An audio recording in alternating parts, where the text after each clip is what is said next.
కాండము 8.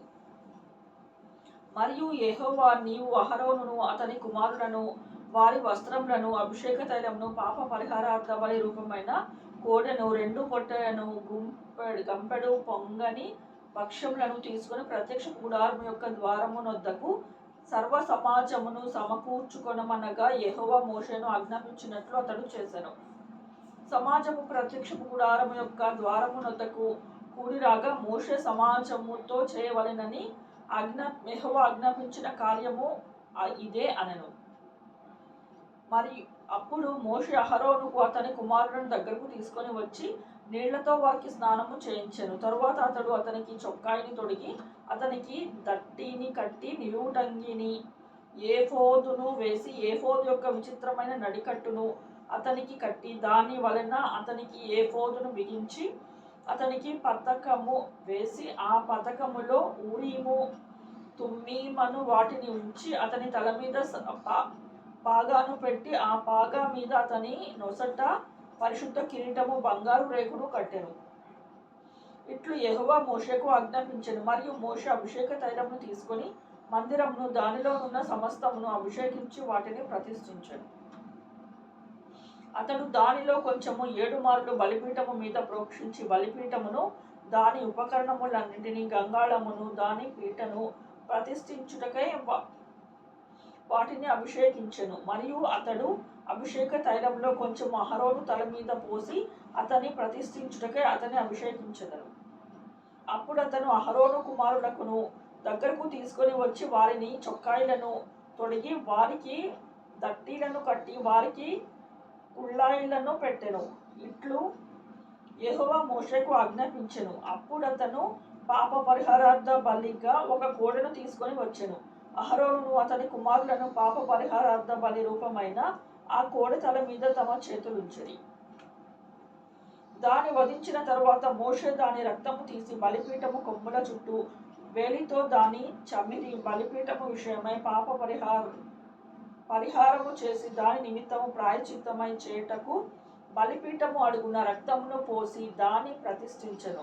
మోషే ఆంత్రముల మీద కొవ్వంతటిని కాలేజము మీద పపను 2 మూత్ర గ్రంథులను వాటి కొవ్వును తీసి బలిపీఠము మీద దహించెను. మరియు యెహోవా మోషేకు ఆజ్ఞాపించినట్లు ఆ కోడెను దాని చర్మమును దాని మాంసమును దాని పేడను పాడెమునకు అవతల అగ్ని చేత కాల్చివేసెను. తరువాత అతడు దహన బలిగా ఒక పొట్టేలును తీసుకొని వచ్చెను. అహరోనును అతని కుమారులను ఆ పొట్టేలు తల మీద తమ చేతులు ఉంచిరి. అప్పుడు మోషే దానిని వధించి బలిపీఠము చుట్టూ దాని రక్తమును ప్రోక్షించెను. అతడు ఆ పొట్టేలు యొక్క అవయములను విడతీసి దాని తలను అవయములను కొవ్వును దహించెను. అతడు దాని ఆంత్రములను కాళ్లను నీళ్లతో కడిగి ఆ పొట్టేలంతయు బలిపీఠము మీద దహించెను. యెహోవా మోషేకు ఆజ్ఞాపించినట్లు అది ఇంపైన సువాసన గల దహన బలి ఆయను. అది యెహోవాకు హోమము. అతడు 2వ పొట్టేలుననగా ఈ ప్రతిష్ఠితమైన పొట్టేలను తీసుకొని రాగా అహరోనును అతని కుమారులను ఆ పొట్టేలు తల మీద తమ చేతులుంచిరి. మోషే దానిని వధించి దాని రక్తంలో కొంచెము తీసి అహరోను కుడి చెవి కొన మీద అతని కుడి చేతి బొటనవేలి మీద అతని కుడికాలి బొటనవేలి కొన మీదను దానిని చమ్మిరెను. మోషే అహరోను కుమారుల దగ్గర తీసుకొని వచ్చి వారి కుడి చెవుల కొనల మీదను వారి కుడి చేతుల బొటనవేలి మీదను వారి కుడి కాళ్ల బొటనవేలి మీదను ఆ రక్తంలో కొంచెము చమ్మిరెను. మరియు మోషే బలిపీఠము చుట్టూ దాని రక్తమును ప్రోక్షించెను. తరువాత అతడు దాని కొవ్వును కొవ్విన తోకను ఆంత్రముల మీద కొవ్వంతటిని కలేజము మీద పపను 2 మూత్ర గ్రంథులను వాటి కొవ్వును కుడి జబ్బను తీసి యెహోవా సన్నిధిని గంపెడు పులియని భక్ష్యములో నుండి పులియని యొక్క పిండి వంటను నూనె గడదై పొడిచిన యొక్క భక్ష్యమును ఒక పలిచని అప్పడమును తీసి ఆ కొవ్వు మీద ఆ కుడి భుజ జబ్బ మీద వాటిని ఉంచి అహరోను చేతుల మీద అతని కుమారుల చేతుల మీదను వాటినన్నిటినీ ఉంచి అల్లాడింపబడు అర్పణముగా యెహోవా సన్నిధిని వాటిని అల్లాడించెను.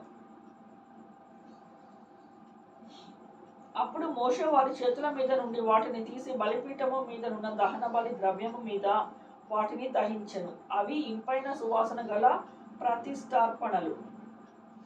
అవి యెహోవాకు హోమము. మరియు మోషే దాని బోరను తీసి అల్లాడింపబడు అర్పణముగా యెహోవా సన్నిధిని దానిని అల్లాడించెను. ప్రతిష్టార్పణ రూపమైన పొట్టేలులో అది మోషే వంతు. అట్లు యెహోవా మోషేకు ఆజ్ఞాపించెను. మరియు మోషే అభిషేక తైలముతో కొంతయు బలిపీఠము మీద రక్తంలో కొంతయు తీసి అహరోను మీద, అతని వస్త్రముల మీద, అతని కుమారుల వస్త్రముల మీదను దాన్ని ప్రోక్షించి అహరోను అతని వస్త్రములను అతని కుమారుల వస్త్రములను ప్రతిష్ఠించెను. అప్పుడు మోషే అహరోనుతోనూ అతని కుమారులతోనూ ఇట్లనెను, ప్రత్యక్ష గుడారం యొక్క ద్వారమున నొద్దన మాంసమును వండి అహరోనును అతని కుమారులను తినవలెనని నేను ఆజ్ఞాపించినట్లు అక్కడనే దానిని ప్రతిష్ఠిత ద్రవ్యముల గల గంపలోని భక్ష్యములను తినవలెను. ఆ మాంసంలోని భక్ష్యములను మిగిలినది అగ్ని చేత కాల్చివేయవలెను. మీ ప్రతిష్ఠిత దినములు తీరు వరకు 7 దినములు ప్రత్యక్ష గుడారం యొక్క ద్వారము నొద్ద నుండి బయలు వెళ్ళకూడదు. 7 దినములు మోషే మీ విషయంలో ఆ ప్రతిష్ఠతను చేయించుచుండును. మీ నిమిత్తము ప్రాయశ్చిత్తము చేయుటకై అతడు నేడు చేయనట్లు చేయవలెనని యెహోవా ఆజ్ఞాపించెను. మీరు చావకుండునట్లు మీరు ప్రత్యక్ష గుడారం యొక్క ద్వారము నొద్ద 7 దినముల వరకు రేయింబగళ్ళుండి యెహోవా విధించిన విధిని ఆచరింపవలెను. నాకు అట్టి ఆజ్ఞ కలిగెను. యెహోవా మోషే ద్వారా ఆజ్ఞాపించినవన్నీ అహరోనును అతని కుమారులను చేసిరి.